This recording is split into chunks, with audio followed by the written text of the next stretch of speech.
कोपरगाव शहरातील साईबाबा कॉर्नर ते railway station दरम्यानच्या रस्त्याची मोठ्या प्रमाणावर दुरावस्था झाली असून रस्त्यावर पडलेल्या खड्ड्यांमुळे नागरिक तसेच वाहन चालकांना मोठा त्रास सहन करावा लागत आहे। याशिवाय साईबाबा कॉर्नर या गजबजलेल्या ठिकाणी वारंवार वाहतूक कोंडी होत असल्याने येथे तातडीने वाहतूक सिग्नल बसवण्याची मागणी नागरिकांकडून सातत्याने करण्यात येत आहे। कोटींचा निधी येऊनही काम का होत नाही?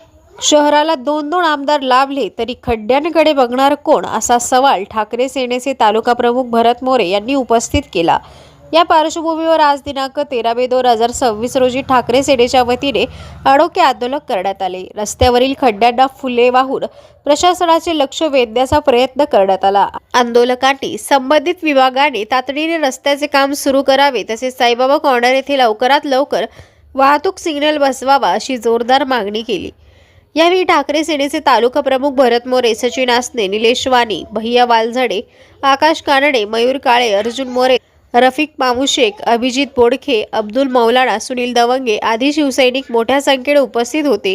आंदोलनादरम्यान घोषणाबाजी करत प्रशासनाविरोधात तीव्र नाराजी व्यक्त करण्यात आली। खऱ्या अर्थानं जर बघायला गेलं साईबाबा कॉर्नर ते संजीवनी कारखान्यापर्यंत हा रस्ता गेल्या बऱ्याच वर्षापासून खड्डेमय रस्ता आहे। जर आपल्या देशाचे केंद्रीय गृहमंत्री आले तर या रस्त्याचं डागडुजीकरण घाईघाईने केलं जातं किंवा कुठलाही मंत्री आला, कुठलाही कार्यक्रम कोपरगाव शहरात असला तर घाईघाईने रस्त्याची दुरुस्ती केली जाते, पण ती तात्पुरती, म्हणजे जखम मांडीला आणि मलम शेंडीला या प्रकारे केलं जातं। आज आम्ही सर्व उद्धव बाळासाहेब ठाकरे शिवसेनेच्या वतीनं गांधीगिरीने आंदोलन केलं। आता ही फक्त आमची सुरुवात आहे आजची या रस्त्यासाठी गांधीगिरी पद्धतीने आंदोलन। उद्या आम्ही गांधीगिरी पद्धतीने आंदोलन करणार नाही। उद्याचं आंदोलन आम्ही रस्त्यावर उतरवून जाब विचारणार। कोपरगाव शहराला आता दोन आमदार लाभले हो। आमच्या माहितीनुसार आणि आम्ही माहिती घेतल्यानुसार CRPFचा 20 कोटी रुपयाचा निधी जे आमदार होते पहिले, जे लोकातून जनतेतून निवडून आले, त्यांनी 20 कोटी रुपयाचा निधी आणलाय म्हणे। मग त्या 20 कोटी रुपयाच्या निधीचं काम का होत नाहीये? कुठं माशी शिकतीये? कोण आहे तो झारीतला शुक्राचार्य, तो काम होऊन देत नाहीये। त्याच्यानंतर आता विधान परिषदेवर एक तरुण तडफदार, एक युवक त्या विधान परिषदेवर आमदार म्हणून गेलेत। म्हणजे मी कायम सांगतोय, आंधळा मागतो एक डोळा आणि देव देतो 2 डोळे। या कोपरगाव शहराला 2 आमदार लाभलेत। आता उद्या त्यांचा शपथविधी आहे, शपथविधीची जोरदार तयारी चालू आहे। पण या कोपरगाव शहराच्या अशा खड्ड्यांच्या रस्त्याकडे बघणार कोण? जनतेला विनंती करतो, निवडणुका आल्या का तुमच्या तोंडावर फक्त पानं पुसले जातात। 100 दिवसामध्ये 100 कामं करू, 100 दिवसामध्ये एक तरी काम केलं का आम्हाला दाखवा। हे आज खड्डे झालेत, एक अपंग माणूस, त्याला विचारा काय परिस्थिती आहे। आज आम्ही गांधीगिरी पद्धतीने आम्ही आज फुलं वाहिलेत, अनेक चालक थांबलेत रस्त्याने, तेच आम्हाला सांगत होते 2 आमदार आहे तरी कोपरगावच्या रस्त्यांची परिस्थिती अशी आहे। आज कोपरगाव शहरातला कोणता रस्ता आहे का त्या रस्त्याला खड्डेच नाहीये? दाखवा मला तो रस्ता, असा मला रस्ता दाखवा का त्या रस्त्यावर धूळच नाहीये, एकही रस्ता कोपरगाव शहरात नाहीये। मग नेमकं हे जे 2 आमदार आहेत किंवा जे सत्ताधारी आहेत, मग हे लोक काय करतात? आम्हाला कोणावर आरोप करायचा नाहीये, पण आम्ही जनजागृतीच्या माध्यमातून आम्ही दोन्ही आमदारांना आव्हान करतो, बाबा तुम्ही दोघांनी एकत्र या। तुम्हीच आमदार व्हा, तिसरा आमदार कोणी या कोपरगाव शहरासाठी होण्यात इच्छुक सुद्धा नाहीये आणि होऊ शकत नाहीये त्यांची ताकद। पण तुम्ही दोघांनी एकत्र येऊन कोपरगाव शहराची अशी ज्या रस्त्यांची अवस्था वाईट झाली आहे, आज वाहतुकीचा रस्ता आहे, आम्ही फक्त 5 मिनिटं रस्त्यावर फुलं वाहत होतो तर पोलीस बंदोबस्त आला लगेच, कारण ट्रॅफिक जाम झाली। हा वाहतुकीचा रस्ता आहे। इथं मोठं संजीवनी महाविद्यालय जे जगप्रसिद्ध आहेत। आजपर्यंत या महाविद्यालय, या इंजिनिअरिंग कॉलेजला महाराष्ट्राच्या बाहेरून काश्मीरपर्यंत विद्यार्थी शिकायला होते। आजही महाराष्ट्राच्या बाहेरचे विद्यार्थी आहेत, त्यांचा रोजचा दैनंदिन प्रश्न, गावात त्यांना जावं लागतं। आम्हाला त्या रस्त्याने रोज प्रवास करतात। कॉलेज आहे CGM कॉलेज,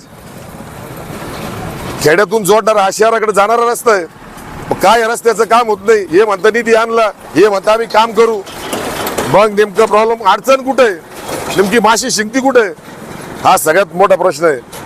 मी कोपरगाव जनतेला विनंती करतो आणि आव्हान करतो, राजकीय लोकांना सुद्धा आव्हान करतो, दोन्ही आमदारांना सुद्धा एक नागरिक म्हणून, एक उद्धव बाळासाहेब ठाकरे यांचा निष्ठावंत शिवसैनिक म्हणून आव्हान करतो, काय रस्त्याचं काम होत नाहीये। आज गांधीगिरी पद्धतीने आम्ही फक्त फुलं टाकलेत, पण उद्या आम्ही रस्त्यावर उतरल्याशिवाय राहणार नाही. जनतेच्या आरोग्यासाठी जो आमचा प्रवासी, जो आमचा चालक आहे, आता काही महिला सुद्धा गाडी चालवत गेल्या, त्यांनी सुद्धा आमच्याकडे बघितल्यानंतर त्यांच्या सुद्धा चेहऱ्यावर जाणवलं का किती त्रास होतोय त्यांना गाडी चालवताना. उद्या आम्ही रस्त्यावर उतरू आणि होणाऱ्या परिणामास आता सांगतायत PWD मालक या रस्त्याची, येतो नगरपालिकेच्या अखत्यारीत, पण याचा मालक PWD आहे. CRPFचा 20 कोटी रुपयाचा निधी आलाय, का काम होत नाही.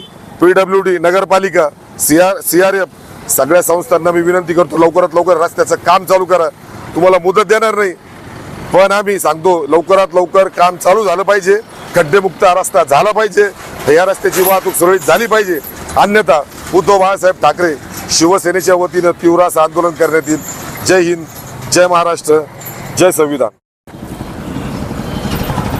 आमची प्रशासनाकडे एकच मागणी आहे, साईबाबा नाका या ठिकाणी प्रथम त्यांनी सिग्नल बसवाय. आत्ताच एक 4-6 दिवसापूर्वी एक तरुण तडफदार कार्यकर्ता गाडीवर जात असताना त्याचा ॲक्सिडेंट झाला, अक्षरशः तो जागेवर मृत झाला. जर तिथं सिग्नल असते तो व्यवस्थित रस्ता पार केला असता. आमचे कॉलेजचे मुलं त्या ठिकाणी उतरतात, या रस्त्याने येतात, या रस्त्याला अक्षरशः एवढे खड्डे, अनेक ॲक्सिडेंट झाले. तरुण वयातच पोरांच्या पाठीचे कंबर अक्षरशः खिळखिळ झाले. संजीवनी कॉलेज जाणारे असतील विद्यार्थी, SSGM कॉलेज जाणारे विद्यार्थी असतील, रोज या रस्त्याने प्रवास करतात, त्यांना त्या खड्ड्यांचा खूप त्रास होतोय.